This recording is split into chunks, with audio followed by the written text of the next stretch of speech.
Доброе утро! Начинаем новый рабочий день вместе с «Утро Якутии». Просыпайтесь вместе с нами на телеканалах «Якутия-24» и НВК «Саха». В студии работают Полина Долинская и Павел Танин. И вот о чем сегодня расскажем в течение этого часа. 20 мая в Якутске пройдет всероссийский забег «Зеленый марафон». Забег станет одним из самых массовых спортивных мероприятий в стране и пройдет одновременно в 60 городах России. Весной для жителей Якутска появятся желанные места для отдыха. Сегодня расскажем об одном интересном месте по Вилюйскому тракту. Какими целебными свойствами обладает березовый сок и как его добывать, поделимся лайфхаками в течение всего эфира. И что такое графен? Почему этот материал стал предметом научных разработок? Обсудим эту тему с нашим гостем. Напоминаем, что работаем мы в прямом эфире и всегда рады обратной связи. Прямо сейчас на своих экранах вы видите QR-код. Переходите по ссылке, попадайте в наш телеграм-канал «Утро Якутии». Подписывайтесь и будьте в курсе последних событий и актуальных новостей. А прямо сейчас узнаем, какая же погода за окном. По данным на 6 часов утра температура воздуха в центральных районах составляет 4-6 градусов со знаком плюс. В заречной группе от 6 до 8 тепла. В южных в это утро в Алдане и в Нерюнгри плюс 1, а в Вилюйской группе от 1 до 4 градусов тепла. В Нижнеленских 1-6, в западных минус 3 плюс 6, а в Колымо-Индигирской группе Улусов плюс 5 плюс 12 градусов. В Венских минус 2 плюс 3, на северо-западе минус 15 в Сыскалахе, в Тиксе минус 12, в Оленьке плюс 1 градус. В городе Якутске температура воздуха на 6 часов утра составила 8 градусов тепла, атмосферное давление 742 миллиметра ртутного столба. Ветер восточный дует со скоростью 2 метра в секунду. В течение дня синоптики обещают небольшой дождь. Ветер восточный подует с порывами от 3 до 8 метров, а днем столбик термометра зафиксирует температуру воздуха на отметке 11-13 градусов со знаком плюс. И несмотря на то, что ветер сегодня будет очень даже сильный и морозный, друзья, вы прекрасно видите на своих экранах, что мы можем вам предложить на эти выходные. Обязательно посетите самые живописные места нашего города и полюбуйтесь прекрасными подснежниками. Вот говоря про прекрасные места, весной для жителей Якутска появляются желанные места для посещения, например, водопады около Еланки, подснежники около Табаги и в окрестностях города. В этом году достаточно интересным местом стал мост через реку Кинкеме по Вилюйскому тракту. Наши коллеги на выходных отправились туда, чтобы лично посмотреть, что там, собственно, что же притягивает отдыхающих в это место.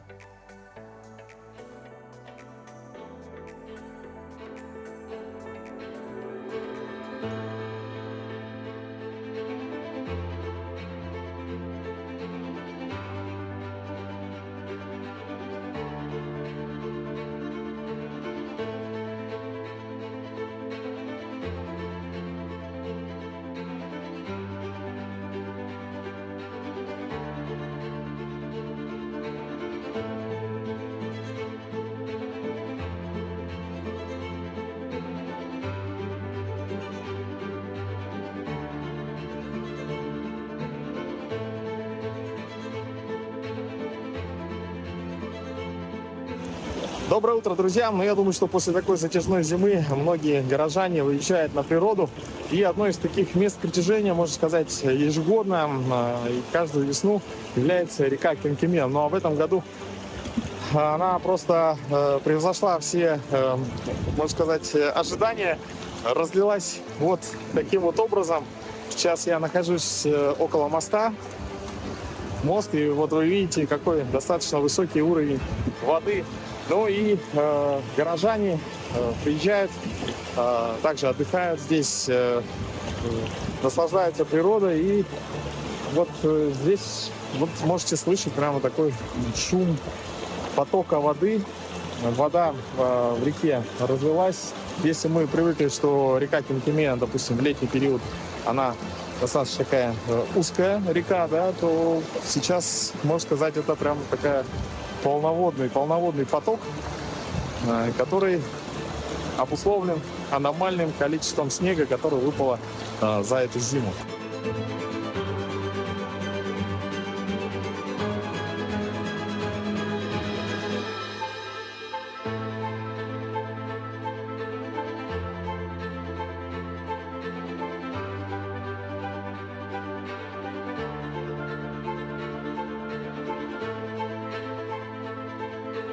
В целом у нас такая субботняя велопрогулка. Вот Петр Шестаков, оператор Якутия-24. Можно сказать, такой традиционный выезд. Ну, и мы сейчас находимся на старом мосту. Вот тоже ребята здесь, они, по-моему, прямо из города ехали на велосипедах. И вот за моей спиной находится одна из турбаз, полностью в воде. Но видно, что дома уже сделаны с учетом того, что вода может подниматься, и они стоят на сваях. Да, вот с ребятами собрались на посту ГАИ, с 9 утра вот сюда ехали. Дорога где-то 3 часа заняла, ну это вместе с остановками.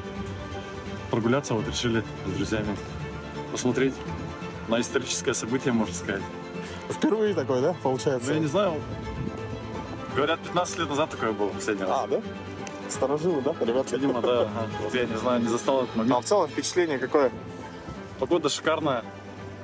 Вот решили посмотреть, ага. Впечатление отлично. Надо кататься. Велосипед — это хорошо. Здоровый образ жизни, приятное с полезным совместить. Всем рекомендую. Доброе утро, Якутия!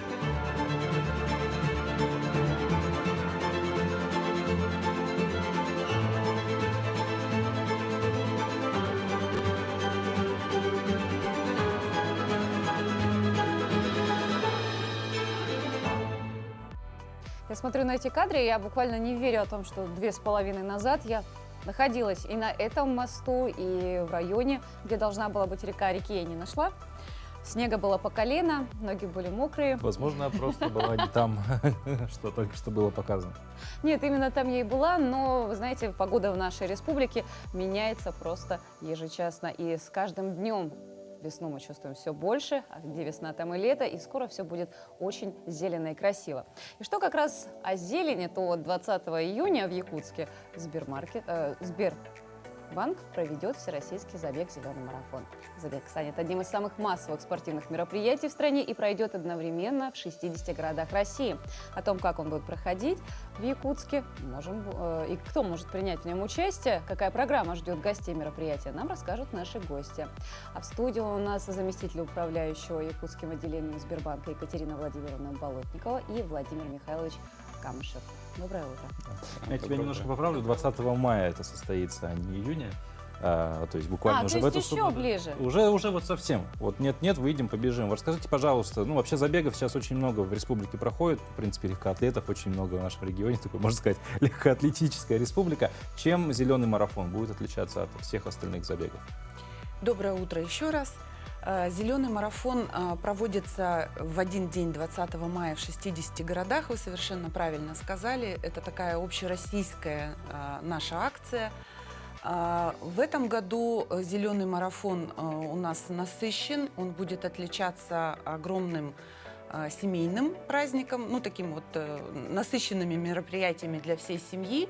И от всех других акций он отличается тем, что он абсолютно бесплатен. Участие в нем может принять абсолютно каждый житель города Якутска, буквально от 0 до бесконечности. Поэтому мы ждем всех. У нас будет много забегов, 22 номинации, без медалей, без наград, без призов, я надеюсь, не уйдет ни один участник. Самое интересное – это основной забег, он будет составлять 4 километра. Это забеги для детей в 3 номинациях от 7 до 9 лет, от 10 до 13 и от 14 до 18 лет. Это инклюзивный забег обязательно и скандинавская ходьба. То есть все возможные двигательные активности, так их назовем, включены, да, все включено. Звучит очень интересно. Получается, этот забег только одно из нескольких событий марафона. А вот что касается спортивной части, какой будет маршрут, какая будет дистанция? Ну, смотрите, маршрут, он будет проходить в черте города. Он очень простой, понятный, известный жителям нашего города. То есть мы стартуем от стадиона «Юность», встаем на Юнского и бежим в сторону перекрестка Красильникова. Там разворачиваемся и возвращаемся назад. По дороге, по трассе у нас будут стоять волонтеры. Так что тот, кто побежит, у него 0 шансов заблудиться, не вернуться назад, да, и потеряться. Сама длительность маршрута 4 километра. То есть она, на мой взгляд, очень доступная и вот опять же позволяет принять любому желающему взрослому человеку.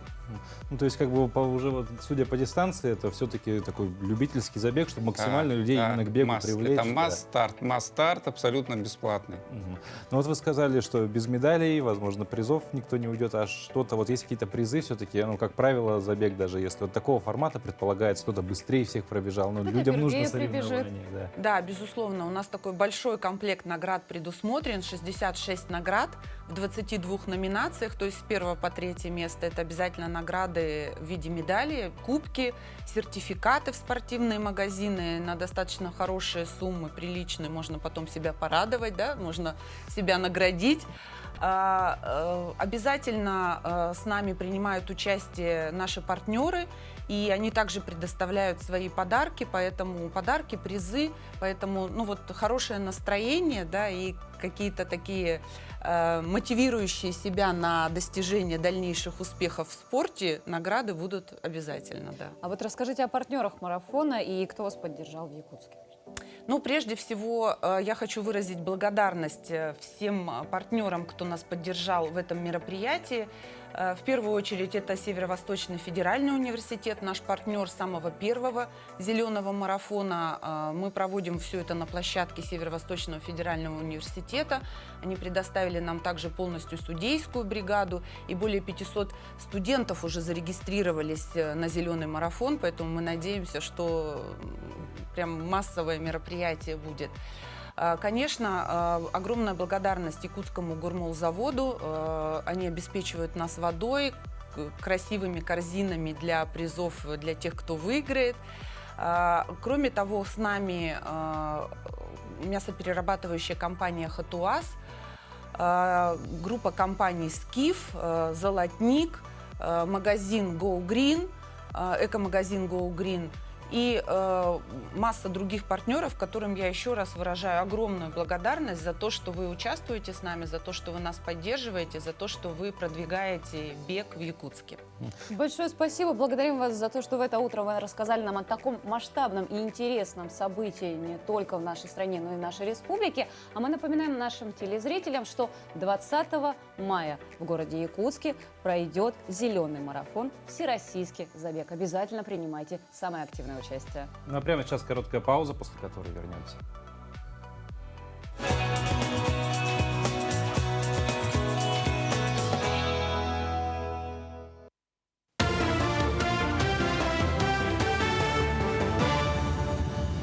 Коллеги, доброе утро. Доброе утро, Якутия. Сейчас блок новостей. Минтруд предложил считать многодетными семьи, в которых воспитывается 3 и более несовершеннолетних детей. При этом регионам ведомство считает необходимым дать право расширять категории семей, относящихся к многодетным. Сейчас в региональном законодательстве понятие многодетной семьи может отличаться, из-за чего при переезде из одного региона в другой некоторые семьи даже могут потерять положенные выплаты. Парламентарии считают нужным определить единый подход к установлению статуса гарантии многодетным семьям. Якутские предприниматели могут получить услуги бесплатного продвижения. Речь идет о продвижении рекламы, услуг и продукции на ТВ, радио, билбордах и других информационных площадках, а также разработке фирменного стиля и изготовлении упаковки. Кроме того, в эти дни идет прием заявок от предпринимателей и самозанятых Якутии на предоставление бесплатных услуг по составлению бизнес-плана, сообщили в Министерстве предпринимательства, торговли и туризма Республики. В Нюрбе строят 4 многоквартирных дома по программе переселения из ветхого и аварийного жилья. Всего по району в программу переселения включено порядка 30 тысяч квадратных метров жилых помещений. По этой программе в Нюрбе было введено 2 многоквартирных дома, 24-квартирный дом по улице Пузакова и 49-квартирный дом по улице Комсомольская. С наступлением весны возобновилась стройка. На 4 объектах работы ведут в соответствии с планом. Новый аппарат компьютерной томографии устанавливают в Среднеколымской районной больнице. Как рассказал главный врач Среднеколымской больницы Дмитрий Третьяков, для выполнения КТ-исследований специалисты прошли спецкурс обучения и уже готовы к работе. Технические возможности томографа позволяют получить качественное изображение в цифровом формате, благодаря чему врачи смогут своевременно выявлять широкий спектр заболеваний, в том числе онкологических, сообщил он. Якутии в этом году общая площадь посева 49 тысяч гектаров. Для полевых работ в этом году предусмотрено 190 миллионов рублей. Из них 160 миллионов отправлено хозяйствам. Также выделено 90 миллионов на приобретение техники по пониженной цене через лизинговые компании. Тем временем в некоторых хозяйствах уже начались весенние полевые работы. Одним из первых к работе приступило хозяйство Валерия Ким. Опытный овощевод планирует посадить картошку на 45 гектарах, а овощи на 10 гектарах. В прошлом году с 1 гектара собрали 20 тонн картофеля. В основном поля все перепаханы. Сейчас остается проборонить там и нарезать гребни. Ну, где-то процентов, наверное, 50 под комбайновую уборку, под голландскую технологию. Остальное вручную, это студенты уже лет 20, наверное, помогают промышленную технику. Овощи начнем садить вот сегодня-завтра. И параллельно, через неделю, наверное, уже посмотрим по воде, как вода будет уходить большая, начнем садить картошку. Эскиз знака отличия волонтера стартовала на сайте Международного комитета игр «Дети Азии». В финал вышли 4 работы. Всего участие в конкурсе приняли более 20 работ. Из них жюри выбрало 4. Автор лучшего эскиза получит приглашение на 2 персоны на 8-е Международные спортивные игры «Дети Азии» с полной оплатой проезда, проживания и питания. Принять участие в голосовании можно до 1 июня на сайте kejik.org. Напомним, знак отличия будет впервые вручен волонтерам, которые принимали участие в 3 и более играх «Дети Азии».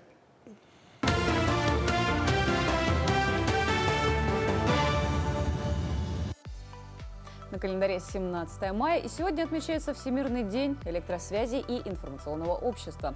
Это день профессиональный праздник всех программистов, системных администраторов, интернет-провайдеров, веб-дизайнеров, редакторов, интернет-изданий и всех остальных людей, занятых в сфере информационных технологий. О других датах и событиях прямо сейчас.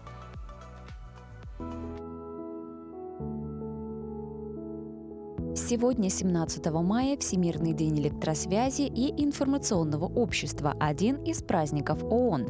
Также 17 мая – Международный день борьбы с гомофобией, День пульмонолога и Всемирный день борьбы с артериальной гипертонией.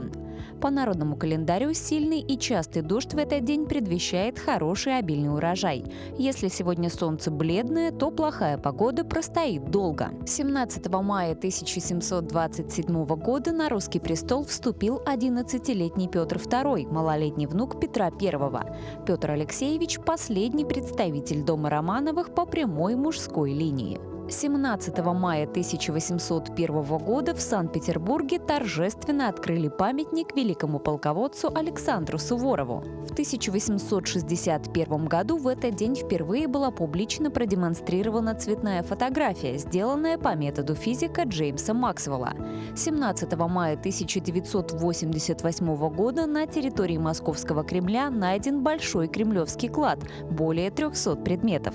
17 мая 1820 года родился Сергей Соловьев, русский историк, академик. В 1946 году в этот день появилась на свет Галина Старовойтова, российский политический и государственный деятель, правозащитница. 17 мая 1953 года родился Касым-Жомарт Токаев, казахстанский политик и государственный деятель, президент Казахстана с 2019 года. Именины в этот день празднуют Иван, Исаакий, Кирилл, Климент, Леонтий, Мария, Никита, Никифор, Николай и Пелагея.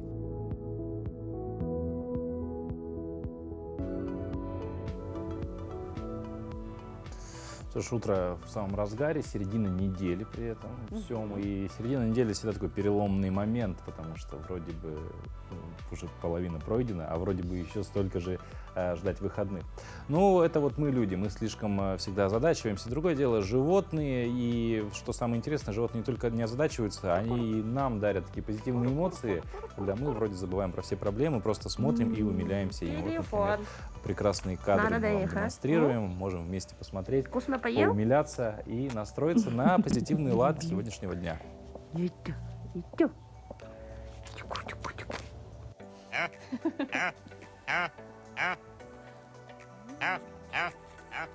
Ну, я так понимаю, Теленочек пожелал доброго утра всем нашим телезрителям.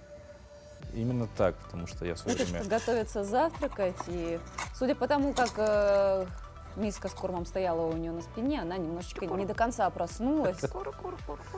Да, возможно. Или бывает же вот такое, когда ты просыпаешься утром, еще не доспал, и куда-то в другое место переходишь, немножко засыпаешь, пытаешься укрыться чем-нибудь. Возможно, А именно это, такая история. оказывается, плашка с едой. Возможно, так, да. Но животные бывают разные, бывают истории такие умилительные, а бывают истории, которые заслуживают внимания. Например, как следующее. Спасенный волонтерами пес Каштан встал на ноги и обрел новый дом в Москве.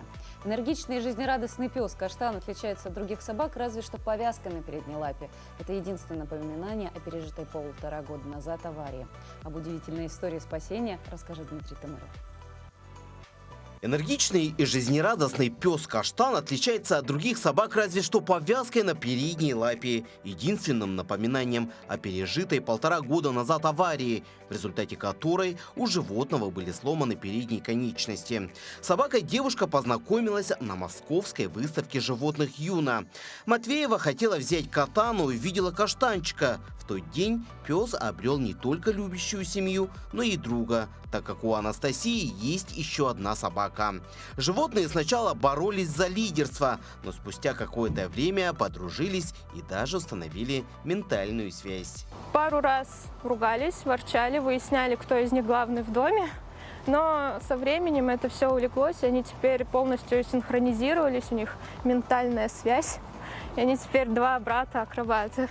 Брат и сестра. В 2021 году Каштана спасла волонтер из Ставропольского края, которая забрала травмированную собаку из села Заюково Кабардино-Балкарской республики. Пес мог передвигаться только на задних лапах и нуждался в операции. Сейчас у Каштана все хорошо. Он прошел курс реабилитации с инструктором и специалистом и заново научился ходить и даже бегать за мячиком. Теперь главная задача Анастасии – уследить за игривым питомцем, так как ему все еще противопоказаны чрезмерные физические нагрузки. Когда я его забирала, женщина, которая была его куратором, рассказывала о том, что ему переломали 2 лапки, он попал под машину, провели операции несколько и полностью собрали. И на данный момент он не нуждается в особом уходе, он полностью восстановлен, он активен, здоров, любопытен, как любой собачий ребенок.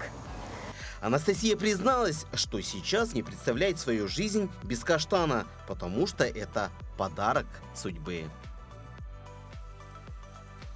Ну, наверняка многие из вас знают о пользе стакана воды с утра, выпивая натощак. Чистая питьевая вода помогает не только как следует проснуться, но и заставляет запуститься во всем организме всем обменным процессом.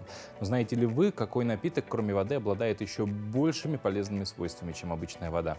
Оказывается, березовый сок, и его собирают как раз в это время в мае. Березовый сок – это настоящий эликсир здоровья, способный взбодрить организм и наполнить живительной силой природы. О том, как и когда его добывают и какими именно целебными свойствами обладает такой сок, узнавала Туяра Филиппова. Роман Шавлов, Николай Марков дружат около 4 десятков лет, и все это время их объединяет любовь к природе. С молодости разводят рыбок, птиц и даже змей, а как только наступают теплые деньки, выезжают на природу. И в этот раз решили совместить приятное с полезным – подышать свежим воздухом, заодно собрать березовый сок. У Николая даже есть свое излюбленное для этого место, недалеко от города. У нас период короткий, вот как сок пошел, буквально листья начинают распускаться. Ну, как правило, числа 20-х, 20 числа, 22 может быть. Листья начинают распускаться, он уже перестает идти. Вот примерно покажите, да, ну хотя бы так, инструмент, каким инструментом вы...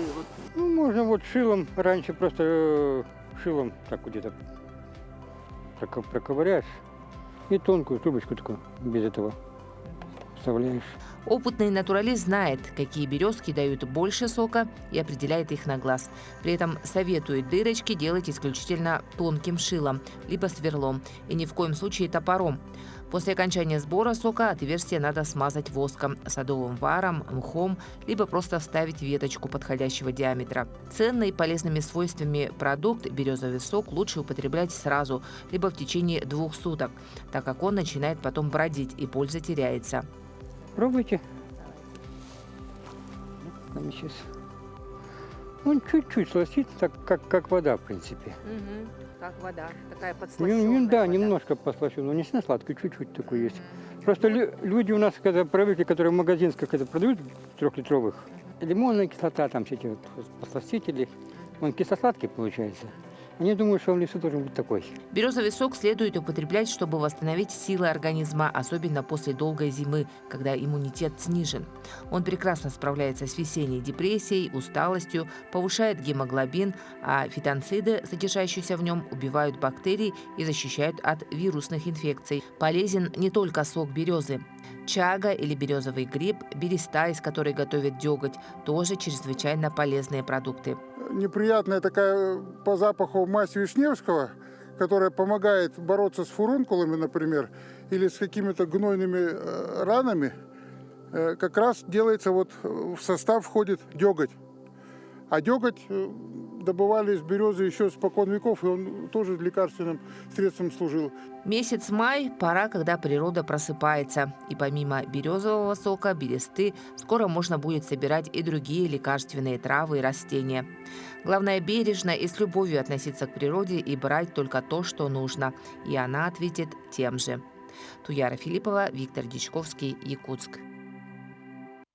Конец мая – любимое многими россиянами время года. Наступают теплые деньки, зеленеет трава, на деревьях начинают распускаться первые листья. Однако те люди, которые страдают аллергией, на эту картину смотрят не с такой радостью. Ведь начало мая – это начало поллинации деревьев, а следовательно обострение аллергии. О том, как помочь себе и близким пережить сезон аллергии, расскажет наша рубрика «Мой доктор».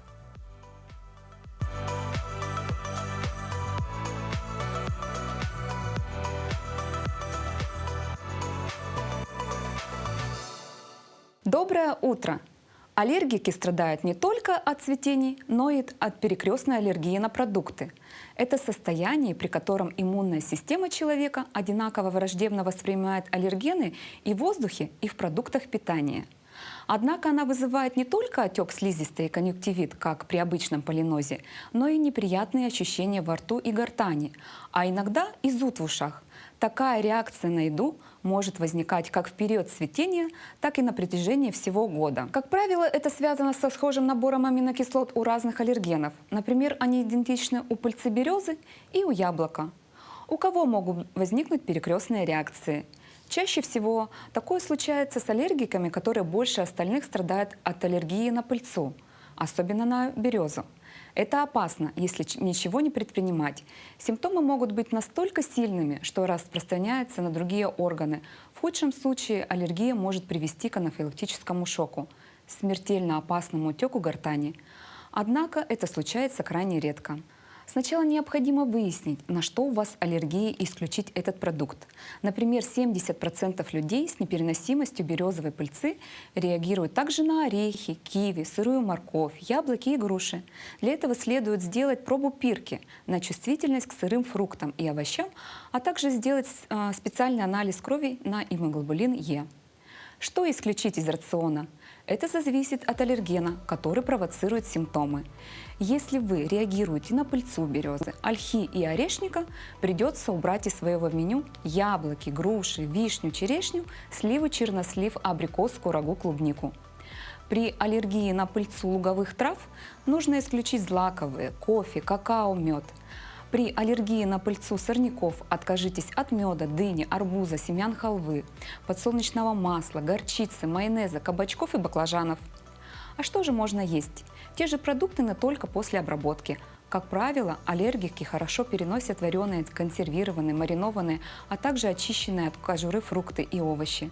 А как лечиться?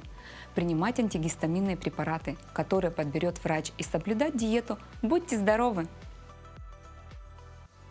Лето – это прекрасная пора, когда девушки, да и парни тоже могут показать себя во всей красе. Зимой мы привыкли кутаться, одеваться теплее, ну и особо не модничать. Самое главное у нас что? Выйти из подъезда до машины, там добежать до автобуса и оказаться скорее в теплом помещении. Летом же все иначе. И вот как выбрать стильную пару обуви, которая послужит вам прекрасным аксессуаром и подарит хорошее, отличное настроение и прекрасную легкую походку, мы узнаем в следующей рубрике. Всем доброе утро, здравствуйте! Сегодня у нас с вами снова рубрика со стилистом. Мои рекомендации о том, что же будет в тренде этим летом. Сегодня мы поговорим про обувь. Природа пробуждается и, конечно, требует перемен. Что мы выбираем этим летом, какую обувь выбирать, с чем носить, сейчас все узнаем. Балетки – один из трендов сезона. Балет-кор и все, что связано с балетом, сейчас как никогда актуально. Вы можете выбирать пышные объемные юбки и сочетать их с балетками. Также балетки классно будут смотреться с джинсами, с легкими льняными платьями и даже в офисе. Это очень удобная обувь, которая точно впишется в гардероб каждый. Рекомендую выбирать нестандартные цвета и заостренный нос. В таких вы точно будете выглядеть очень классно. Объемная платформа и пастельные оттенки. Именно на них стоит ставить ставки в этом сезоне. Такая обувь очень актуальна и комфортна. Вы точно сможете носить ее в сочетании со своими любыми летними костюмами, облегченными юбками и даже плащами. Посмотрите, как это может быть интересно. Такая обувь не только комфортна, но и актуальна. Может добавить стиля и изящества в ваш образ. На всех модных показах в последних сезонах был актуален стиль гранж. Именно он задает тон и тренды. Вы можете посмотреть на подобную обувь и выбрать ее для своего гардероба в случае, если вы любите неформальные и комфортные образы. Завышенные кеды по мотивам Converse – одна из базовых моделей гардероба. Заменяем кроссовки на кеды в этом сезоне. Когда выбираете цвет обуви на сезон, обязательно обращайте внимание на ведущую цветовую гамму в вашем гардеробе. Если это более светлые оттенки, выбирайте светлую обувь. Если оттенки темные, то старайтесь обратить внимание на более темную обувь. Такие босоножки отлично будут смотреться в гардеробе девушек, которые любят светлые оттенки. Главное в образе – это пропорции, поэтому если вы выбираете объемную платформу, то отлично будет сочетаться с более объемными верхами и свободными легкими платьями, не прилегающими к телу. Такие сандали здорово будут смотреться с джинсовыми юбками и объемными футболками в стиле нулевых.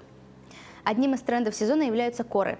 То есть это повторение или эстетика, например, кино, сериалов или же музыки, а может быть даже каких-либо героев вымышленных. В данном случае у нас Барби-кор – один из трендов сезона. Совсем скоро выйдет фильм по данным мотивам, и в принципе все в розовом цвете, все максимально пластиковое и нереально симпатичное, словно увеличенная версия обуви из детства, вот выглядит подобным образом. Такое вы точно можете внедрить в свой гардероб, например, сочетая с более минималистичными образами. Выберите обтягивающее платье из сатина и дополните вот такой вот обувью на пластиковом каблуке. Здесь у нас рюмочный каблучок, он очень комфортный и актуальны сегодня. Поэтому в такой обуви вы точно будете чувствовать себя самой невероятной и самой красивой. Идеальные босоножки для выпускного вечера. Шикарно переливаются, здорово будут сочетаться с коктейльными вариантами платья в минималистичном стиле. Попробуйте подчеркнуть зону декольте, а ножки вот такими босоножками. Обязательно дополните гармоничным педикюром. Это идеальная пара обуви для вечеринки, поэтому не игнорируйте, попробуйте выбрать их в этом сезоне. Ориентируйтесь на свой гардероб. Не забывайте, что обувь может быть акцентным предметом гардероба. Даже если вы носите все в спокойных оттенках, попробуйте что-то яркое, внесите в свою жизнь яркие краски. Хорошего вам дня! Ну, а сейчас хотелось бы поговорить про питание своего организма, потому что нужно выглядеть не только снаружи хорошо, но нужно, чтобы и внутри все было замечательно. И в этом вопросе неплохо помогают смузи. Смузи может быть прекрасной альтернативой далеко не полезным магазинным сокам. У смузи широчайший спектр влияния на организм. Он обогащает всеми возможными витаминами и микроэлементами, улучшает самочувствие, приводит мысли в порядок и снимает стресс. Смузи – это густые напитки из перетертых фруктов, овощей, зелени с разнообразными добавками. Начать свой день со смузи вместо традиционного завтрака – прекрасная идея, считают диетологи. Густая масса, заполняя объем желудка, быстро дает чувство насыщения и снижает аппетит. Такой завтрак особенно хорош для тех, кто следит за своей фигурой. Также смузи хорошо очищают кишечник, стимулируют процесс пищеварения. А вот и наши рецепты. Ягодные смузи. Берем 3/4 чашки нежирного молока, 1/3 чашки замороженных любых ягод, половину банана, 1/4 чашки овсяных хлопьев, 1 чайную ложку меда и 1/4 чайной ложки корицы. Смешиваем все ингредиенты и измельчаем в блендере. За счет ягод в коктейле много клетчатки, нормализующий обмен веществ и пищеварение. Мед – хорошее средство для повышения иммунитета. Творожно-ягодный смузи. Для него мы берем 100 грамм творога, 100 грамм нежирного йогурта, столько же любых ягод, смешиваем все ингредиенты и измельчаем в блендере. Смузи на основе молочных продуктов богат белками и сытен. Таким коктейлем будет хорошо зарядиться перед ранней фитнес-тренировкой. Однако полностью заменять на смузи традиционные завтраки диетологи все же не советуют. Самое оптимальное – 2-3 смузи завтрака в неделю. Приятного аппетита! Ну, мне кажется, у нас отличные утренние советы. То есть, как было сказано ранее, начните свой день либо со стакана теплой воды, либо березового сока. Ну, а потом, если вы контролируете, следите за питанием, контролируете свой вес, то можете... Если вы контролируете ситуацию.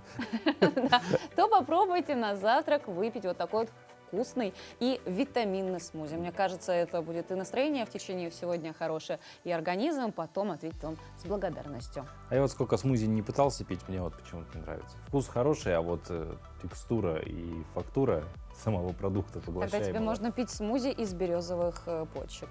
Тот же самый березовый сок. Ну вот проблема-то не во вкусе, проблема именно вот в я не могу питьевое сказать пюре. Слово. Питьевое пюре, правильно, да, сказано. Все. Поэтому лучше, да, сходить, набрать березового сока с самого утра. Это еще и прогулка по лесу, это еще и дыхательная гимнастика какая-то получится. Поэтому из всех советов по здоровью сегодня я считаю, что березовый сок самое лучшее решение. Ну а самое главное, что в нашей республике люди следили за своим здоровьем, были здоровы и продолжали творить. Потому что в нашем городе и вообще в нашей республике много талантливых людей, которые увлечены своим ремеслом. Это относится к героине нашего следующего сюжета – мастеру авторской куклы Харчаны Бапагай. Она поведала о том, как появляются сюжеты произведений, каковы возможности художественной обработки глины и что служит вдохновением для создания новых кукольных образов. В гости к кукольному мастеру съездила Ирина Григорьева. Начинаю набирать мышцы. Это я леплю Урюнола из Олонхо. А вот у меня Туярмаку в процессе. Лепить с нуля. Смотреть, как рождается лицо и тело. Вот так из рук кукольного мастера Харчана Бапагай рождается сказка. Процесс создания куклы сложный и долгий. Муза переносится на холст, эскиз на глину, кусочек за кусочком, и начинается волшебство. Кукла оживает, обретает черты, характер, а затем и душу. Свой путь от любителя до мастера, признается Харчана, был таким же – сложным, тернистым, но сказочно интересным. В 2015 году, когда старшая дочка была маленькая, 3-летняя девочка, мы с ней вместе играли, придумывали разные развивайки, и в один день я искала новую идею в интернете и наткнулась на статью про известную нашу российскую кукольницу. Там были фотографии ее работ, фарфоровые шарнирные куклы. И я просто была в восторге, как человек может своими руками сделать такое, сотворить вот маленькие копии людей. Так интерес превратился в дело, а ежедневный труд в ремесло, благодаря которому в течение 7 лет рождаются шедевры. Кукольный мастер – это и художник, модельер, дизайнер и скульптор, и даже ювелир. Особенно при росписи лица, где нужно передать самое главное – эмоцию и настроение. Фотографии работаю и иногда требую видеозапись, чтобы понять вот вообще 3D фактуру, объем. И иногда вот не отправляют. И тогда очень сложно по некачественным фотографиям работать, но мне всегда удается. Как будто сошли со страниц детских сказок. Живые, яркие, настоящие. Лесные девочки, обитающие в сказочном лесу. Плачущий мальчик, слепленный из образа сына и образ отца, учителя, актера и художника. Мастер не только воплощает в реальность придуманный образ, облачая куклу в костюм, но и вкладывает в нее свою душу. На изготовление одной куклы уходит около месяца. Мастерица добивается не только внешнего сходства заказчика, но и старается передать внутренний мир человека. Мастерица делает не только куклы, но очень интересные экспозиции. Например, она сделала вот такую кухню в миниатюре. Дома в миниатюре и предметы быта – еще одно интересное направление, где харчана также находит свое вдохновение. Максимальная достоверность в миниатюре, и даже мука в пакетах настоящая. Такие работы особенно ценят коллекционеры и организаторы выставок, где работы якутской мастерицы экспонируются постоянно. Очень любят его. Образ тоже взят от моих детей, моего сына. Летом он в деревню точно так же ходил, грязненький такой, и искал меня. Семья, родные, любимые дети – главные мотиваторы. Мастерица чтит своих предков, изучает родную культуру. В мифологии и якутских сказках находит свое озарение. На окне уникальная работа, сделанная из обычного дерева. Композиция «Хранительница очага» харчана делала вместе с отцом, поэтому она особенно дорога. Творение несет особую энергетику и транслирует жизненную мудрость. Вот это дупло нашел мой отец в лесу. Это нарост такой к дереву. И когда я увидела его находку, я попросила у него разрешение забрать, во-первых, и, во-вторых, сделать ему дырку. И получилось у нас дупло. И в этом дупле живут лесные человечки. И вот, например, хранительница очага сидит, ждет своих родных после охоты. Отец придумал к образу целый сюжет, озвучил историю, даже добавил музыку. Получилась прекрасная сказка. Главный посыл работ мастерицы прост – вспомнить детство и окунуться в сказочный мир. А главное – эмоция, которую вызывает кукла. И есть конечный итог творчества художника-кукольника – дарить только радость. Ирина Григорьева, Григорий Николаев, Якутск. От творчества немножко в науку перейдем. Слышали вы что-нибудь о графеновых суперконденсаторах, наносимой электронике и умной одежде? А вот студенты Северо-Восточного федерального университета знают о них не понаслышке. Основное направление дизайн-центра – это графеновые суперконденсаторы, которые можно использовать в аккумуляторах для умной одежды и в целях актуального для Якутии экологического мониторинга, например, при лесных пожарах или изучении мерзлотных процессов. Более подробно об этом поговорим с нашим гостем. Это Захар Евсеев, научный сотрудник лаборатории дизайн-центра электроники «Север». Захар, доброе утро. Доброе утро. Ну, что такое графен? Вот я у вас спрашивала, я не поняла. Ну, графен, по сути, это получается тот же самый графит, который у нас в карандашах. Да. Но получается, окончание «ен», оно обозначает, что толщина материала один атом. То есть, допустим, в случае графита это графен, да? Если мы, например, говорим о монослое, допустим, золота, то есть золото по-латински это аур, то это будет аурен, силикон то же самое, силицен и так далее. То есть окончание «ен» просто обозначает размерность материала. Это так называемый двухмерный материал, то есть в третьем измерении у него получается толщина только один атом. А вот почему этот материал стал предметом ваших исследований? Но благодаря своим свойствам, потому что как раз-таки из-за того, что он имеет такую размерность двухмерную, там возникают различные интересные физические эффекты. Вот, соответственно, например, графен, он 300 раз прочнее стали. То есть один из самых прочных материалов, когда-либо обнаруженных. Плюс он хорошо проводит электричество, кроме того, он прозрачный. Ну а также это самый теплопроводящий материал. То есть если нагреть, допустим, возьмем лист графена, нагреть одну сторону, вторая нагреется так же быстро, почти мгновенно нагревается другая сторона. Какой-то волшебный материал, потому что и прочнее. Мантия-невидимка-то самая. Невидимка, да. Тем не менее, а как графен добывается? Насколько сложно его найти? Потому что бывают очень полезные, важные материалы, элементы, которые очень трудно добыть. А что с графеном? Но графен, он не добывается, да, а он синтезируется. То есть, есть два основных пути синтеза графена. Да, создается. Абсолютно верно. То есть есть два основных пути. Это снизу вверх, то есть когда мы берем отдельные атомы и из них начинаем собирать графен. Да.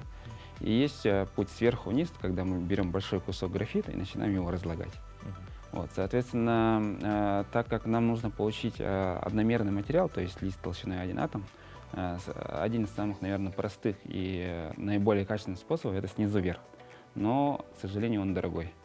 Есть более простой метод, когда мы берем кусочек графита, начинаем его обрабатывать в кислоте, допустим, потом ультразвуком обрабатываем, и он начинает разлагаться сам по себе на одномерные вот эти листки. Разворачивается, да? Ну, и, грубо говоря, графит, это как стопка А4, а мы просто берем и его на отдельные листки раскидываете. Понятно. А вот расскажите про спектр применения его.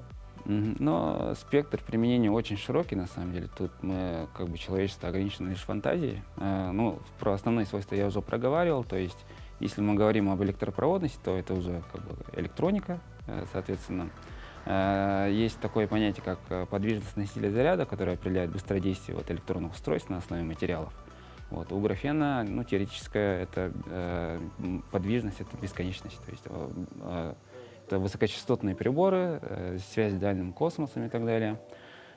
Процессоры, если когда-нибудь на нем смогут сделать, то они будут очень быстрыми и очень компактными. А также сенсорика, так как графен, ну, углерод, он сам по себе очень такой гибкий материал, да, так как мы сами состоим из углерода, то есть мы углеродная форма жизни, и благодаря гибкости углерода он может соединяться в разные формы. Подскажите, как это связано с одеждой, умной одеждой? Ну, умная одежда, как раз-таки вот сенсорика, да, если мы нанесем, допустим, графен, сенсоры на графене сделаем и нанесем это на одежду, то можно делать мониторинг жизненных показателей носителя, то есть температуру тела, движется человек, не движется, давление, дышит, не дышит и так далее. Вот. Собственно, технология нанесения очень простая, то есть мы берем, допустим, графен, растворяем ее в воде, окунаем туда нашу одежду, ну, соответственно, вот графеновая одежда получается. По сути, вот все так просто звучит. А вообще стоимость графена, вот, ну, мы говорим, что он синтезируется, его как бы в живой природе там условно существует, нужно его синтезировать. Есть два варианта: снизу вверх, сверху вниз. Мы говорим сейчас про получение из графита, то есть сверху вниз, от большего к меньшему. Все равно этот процесс, это ну, синтез таким образом, насколько дорого обходится. Но на самом деле там очень много методов, да, но вот в нашем университете мы разработали достаточно простой метод, который позволяет получать, ну, вот это как раз-таки суспензию, так называемый, то есть это графен, растворенный в воде, ну, буквально там за минут 30 и в достаточно большом количестве. При этом используется очень мало энергии. Вот, и, ну, соответственно, на самом деле себестоимость мы, конечно, не считали, но думаю, это будет очень дешево. Захар, вы являетесь научным сотрудником лаборатории дизайн-центра электроники. Вот расскажите, какими еще разработками и какими инновациями вы еще занимаетесь? Ну, собственно, дизайн-центр был создан в прошлом году, в 2022 году. Это для разработки новых технологий на основе фундаментальных исследований, которые проводятся в нашем университете на основе новых материалов. Вот. Ну, основная наша тема — это графеновые так называемые суперконденсаторы. Ну, если говорить простым языком, суперконденсатор — это просто батарея. Да? Ну и графен, так как он обладает своими этими уникальными свойствами, он позволяет получать батарею по своим характеристикам лучше, чем аналоги. То есть для арктических регионов, ну, районов нашей республики это прям очень хорошая, полезная находка. Что же касается умной одежды и вот для севера как раз, для жителей северных районов. Ну, умная одежда для севера подразумевается то, что одежда, обработанная графеном, она проводит электричество, да? А любой электропроводящий материал — это, ну, грубо говоря, электрический нагреватель. Если мы сможем сделать еще на графене вот сенсор температуры, то можно сделать нанесенный на одежду вот этот электрод, который нагревается автоматически. То есть он чувствует температуру, вот сейчас нужно подогреть, значит он подогревает. Ну и кроме того, в отличие от, допустим, какие другие проводящие материалы есть, это металлы, да, у них есть так называемый усталость металла. То есть когда мы нанесем металл, допустим, металлизацию, будем постоянно его сгибать, в этом месте у нас металл сломается. То есть единственный способ как бы электропроводящую одежду сделать — это нанести что-то гибкое, эластичное, то есть графен. Да. Графен для этого. Захар, все так интересно и так будущее наступило, умные технологии вошли в нашу жизнь. Да, спасибо большое, но будем надеяться, что работа с графеном будет развиваться, и в итоге мы, может быть, когда-нибудь уже наденем умную одежду, которая будет сама определять, насколько мы замерзли и как сильно нас нужно подогреть. Большое спасибо за ваши разработки. Двигаемся далее. И прямо сейчас к нам присоединились наши коллеги с последними актуальными новостями.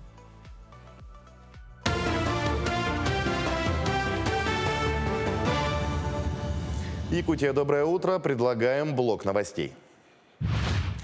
Россия нарастила поставки текстиля из Китая, Турции, Индии, Ирана, Узбекистана. Ожидается рост торговли с Пакистаном. Сейчас европейские компании перераспределяют объемы производства в азиатские страны. Идет полномасштабная замена. Поставки включают все группы тканей, готовую одежду, красители, химию для производства. Кроме того, из-за высоких затрат на электроэнергию многие европейские предприятия уходят в Индию, Турцию, Пакистан, Индонезию и Вьетнам. Причем дело коснулось даже выпуска высокорентабельных вещей. В Европе остаются головные офисы и конструкторские бюро. Начался эксперимент по маркировке соков, морсов, компотов и сладких газировок. Пока это только эксперимент, который продлится до 1 февраля следующего года. Участие в нем для предприятий добровольное. Но, как показывает практика, обычно сразу после эксперимента маркировка становится обязательной. Производитель должен будет наносить на свою продукцию специальную цифровую маркировку, по которой можно отслеживать всю информацию о товаре. Потребитель может также свободно увидеть эту информацию с помощью приложения «Честный знак», сканируя коды маркировки. Можно проверить подлинность товара и узнать другую информацию о нем. Якутяне продолжают активно голосовать за проекты благоустройства. По данным Центра компетенции по вопросам городской среды Якутии, жители республики все активнее продолжают голосовать за 50 общественных пространств. В лидеры вырвался проект по благоустройству сквера в Гагаринском округе. За проект проголосовали более 5000 раз. Место планируют реконструировать, организовать ряд зон от прогулочных до памятных, установить скульптуры, детские площадки и многое другое. За ним следует благоустройство набережной у озера Сайсары. Проект набрал 2800 голосов. На территории установят велопарковки, кофейни, мост, спортплощадки, воркаут-зону, смотровую площадку и другое. 3 якутских театра получат федеральное финансирование на техническое оснащение по нацпроекту «Культура». Средства получат театр оперы и балета, русский театр и театр коренных малочисленных народов Севера. По словам министра культуры республики Юрия Куприянова, на эти цели из федерального бюджета направят 33,5 миллиона рублей, а общий объем финансирования составит 33 миллиона 800 тысяч. Всего же в текущем году по линии нацпроекта «Культура» переоснастят более 50 театров в стране, а общие траты на сам нацпроект превысят 24 миллиарда рублей. В Якутск приехал режиссер-постановщик Борис Ярыш. Он будет работать с актерами русского театра. Вместе они поставят спектакль «Женитьба Фигаро». Состоялась первая встреча режиссера с труппой. В столице Борис Ярыш пробудет в течение месяца. По окончании работы в Русском театре пройдет премьера спектакля, которая закроет 132-й театральный сезон. Отметим, Борис Ярыш, заслуженный деятель искусств Российской Федерации, много лет работал в Брянском театре драмы и поставил сотни успешных спектаклей. К сожалению, я в Якутске первый раз. Я думаю, что с городом я в ближайшее время познакомлюсь, когда я смогу вам сказать более подробно, как мне все это нравится. Но пока нравится, все нормально. Актеров буду отбирать не я, а ваше руководство, потому что я актеров, к сожалению, не знаю. Поэтому будем корректировать все в процессе работы. Где-то месяц с небольшим примерно вот так будет длиться работа. С 15 по 19 июня в столице Монголии Улан-Баторе состоится чемпионат Азии по масс-рестлингу. Готовясь к этим соревнованиям, команда Монголии проходит сборы в Якутии, на родине масс-рестлинга. Со спортсменами занимаются тренеры и преподаватели кафедры масс-рестлинга СВФУ. На прошлом чемпионате мира команда из Монголии завоевала 4 медали, и это дало новый толчок к развитию этого вида спорта. В сборной, которая приехала в Якутск, в основном новички. Первые и вторые номера по результатам чемпионата Монголии. К текущему часу это вся информация. Всего доброго и удачного дня.